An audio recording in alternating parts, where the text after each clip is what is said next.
one thing that you encountered or learned upstairs that you had never thought about before or today?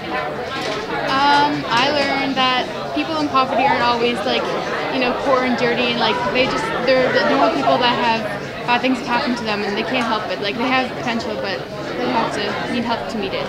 So tell me a stereotype about people in poverty that you had coming into today that you were thinking about. Can I go? Yeah. Okay.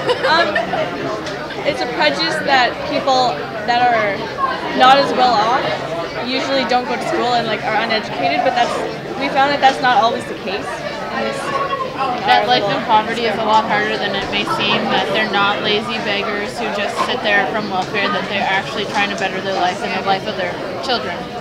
And a lot of them are single mothers or single fathers who have had abuse or an addiction, but that's not always the case, and that's another prejudice. So what was the most difficult thing that you ran into trying to navigate the system upstairs? Well, my character was trying to get her kids back, and it was like constantly with the drugs and alcohol and trying to fight for custody, and my ex had a smarter lawyer, and I had one from legal aid, so it was a lot tougher, and the financial system was a lot harder.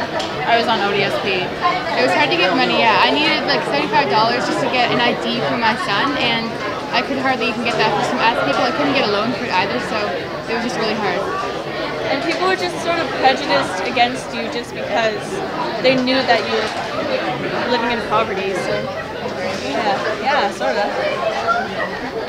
So is there anything else that you want to say about poverty in general in the community or about the challenge? I think you should get involved with the community and help them a lot more than what there is out there. I mean, yes, the government helps, but not to the extent that they should. So give generously and help.